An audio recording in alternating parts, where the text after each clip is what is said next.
घंटा अवेलेबल है, केवल आप अवेलेबल। इसलिए इस बात को हमेशा याद रखो। आपको अगर कुछ करना है भैया, रास्ते बहुत सारे लोग बताएंगे, तरीके बहुत सारे लोग बताएंगे, लेकिन इरादा आपको करना, विश्वास आपको करना है। आपको इस बात का भी डिसाइड करना है कि आप जो बनने जा रहे हैं, आप जो करने जा रहे हैं, वो केवल आपका ड्रीम नहीं है। अभी दुर्गा पूजा का समय है, आप जाके देखिएगा, पहला डिमांड अगर घर में किसी का पूरा होगा तो आपका, चाहे वो ड्रेस का डिमांड हो, चाहे वो जूतों का डिमांड हो, चाहे वो बैग का डिमांड हो, चाहे मेला घूमने का डिमांड हो। आप अपने माता पिता से पूछेगा, शायद कई वर्षों पहले उन्होंने शायद दुर्गा पूजा के अवसर पर कोई कपड़ा लिया हो, पहला डिमांड आपका पूरा होगा। इसका मतलब यही है कि आप जिस ड्रीम को देख रहे हैं, वो ड्रीम अब केवल आपका नहीं है। याद रखिएगा, उस ड्रीम में बहुत सारे लोग हैं, जुड़े हैं। ड्रीम अब केवल आपका नहीं है, इसलिए आपके ऊपर एक बहुत बड़ी जिम्मेवारी है, और उस जिम्मेवारी से कैसे आपको टैकल करना है, ये भी आपको ही उठाना होगा। क्योंकि एक बात हमेशा याद रखिएगा, स्वामी विवेकानंद ने एक बात कहा था, महान संत भारत के, कि दुनिया में दिन में एक बार स्वयं से बात कर लिया करो, नहीं तो दुनिया के सबसे अच्छे इंसान से मिलने का मौका होगा। आप एक बात स्पष्ट जान लीजिए, आपसे बेहतर आपके लिए इस दुनिया में कोई नहीं है। फॉर एग्जाम्पल, जिसे आप अपनी माँ कहते हैं, आपको लगता है कि मेरी माँ सिर्फ मेरी है, क्या वो आपकी है? जिसे आप माँ कहते हैं, जो आपकी माँ है, और आप कहते हैं कि मेरी माँ सिर्फ मेरी है, क्या संभव आपकी है? वही स्त्री किसी की पत्नी है, वह किसी की भाभी है, वह किसी की पुत्रवधू है, वह किसी की मौसी लगती है। तो आप कैसे दावा करेंगे वो माँ सिर्फ आपकी है? आप कैसे विश्वास करेंगे वो सिर्फ आपके लिए है, आपके लिए समय निकालेगी? संभव है? आपके लिए अगर कोई 24 घंटा अवेलेबल है, केवल आप अवेलेबल। इसलिए इस बात को हमेशा याद रखो। आपको अगर कुछ करना है भैया, रास्ते बहुत सारे लोग बताएंगे, तरीके बहुत सारे लोग बताएंगे, लेकिन इरादा आपको करना, विश्वास आपको करना।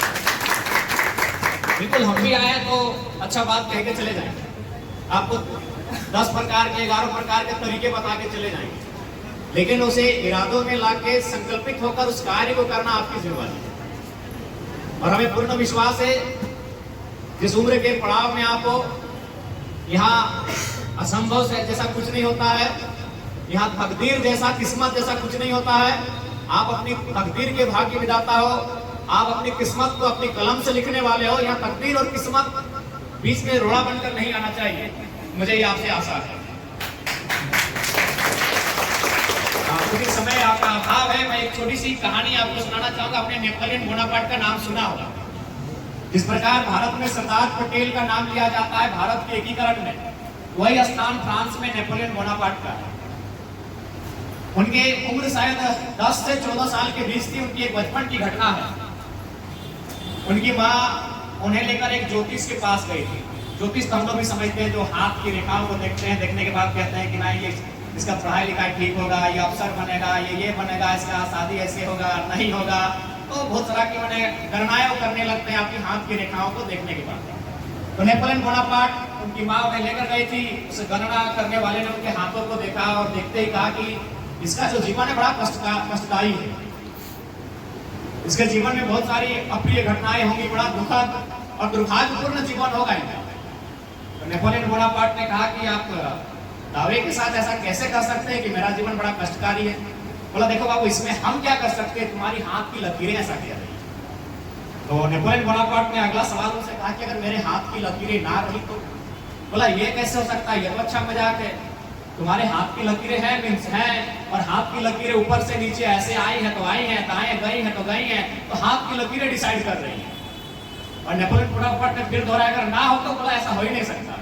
तो नेपोलियन बोनापार्ट की बचपन से उनकी ख्वाहिश थी सेनापति बनने की, एक राजा बनने की। एक छोटा सा छुरा रखते थे अपने कमरधनी में खोस कर, उस छुरे को निकाला, अपने हाथ को यूं पसारा और छुरे को ऊपर हाथ के ठीक ऊपर रखा, और एक बार ऊपर से एक बार नीचे से, और फिर ज्योतिष को दिखाया। बोला मेरी हाथ की तो लकीरें ही नहीं है। तो उस ज्योतिष ने कहा कि जिस युवा में ये साहस है, जिस युवा में इतनी हिम्मत है, वो काल के कपाल में लिखे को मिटा सकता है। ये तकदीर और किस्मत की बातें आपकी डिक्शनरी में नहीं होना चाहिए।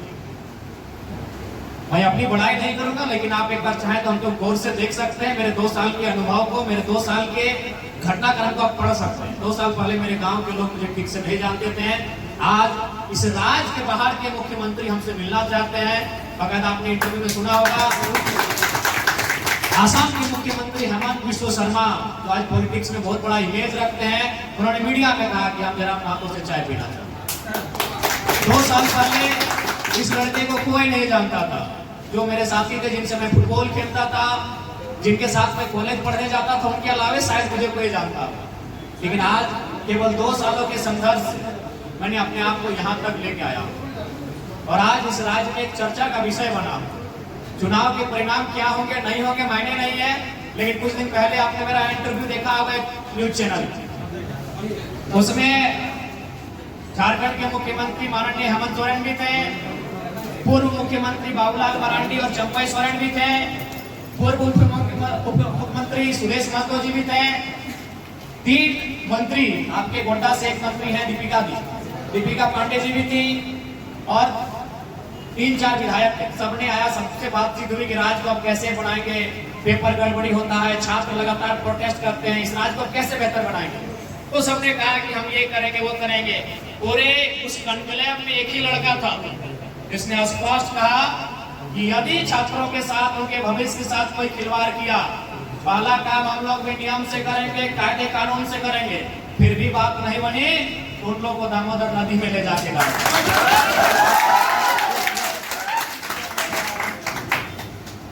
तो इसलिए मैं ये उदाहरण अपना मैंने इसलिए दिया कि 2 सालों में आज हम लोग यहाँ तक चल के आए, क्योंकि हम लोग किस्मत और तकदीर कुछ नहीं रहा, एकदम बहुत जिद्दी है।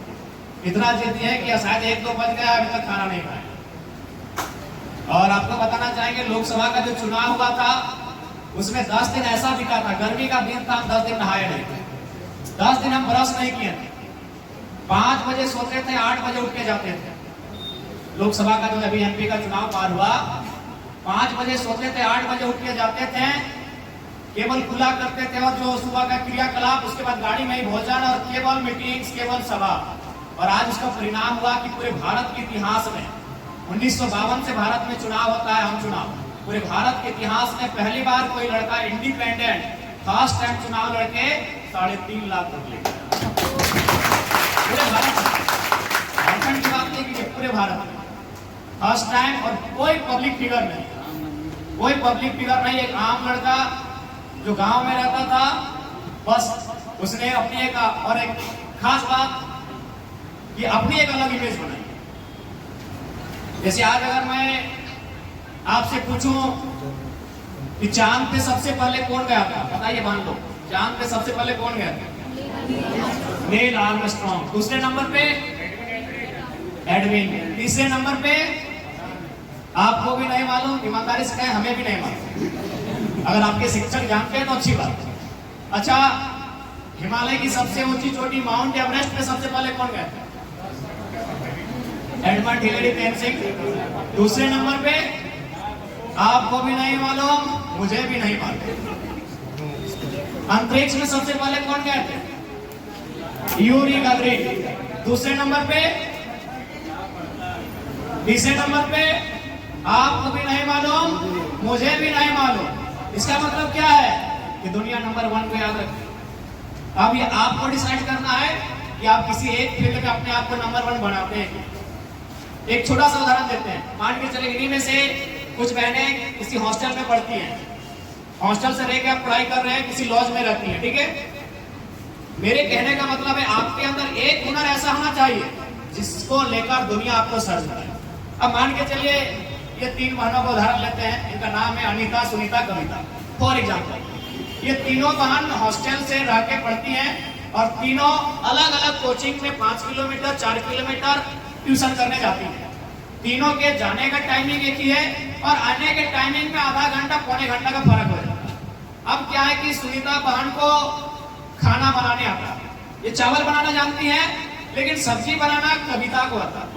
तो अगर सुनीता अगर पहले आ गई रूम में तो ये कविता का वेट करेगी कि सब्जी भी तो बनना चाहिए।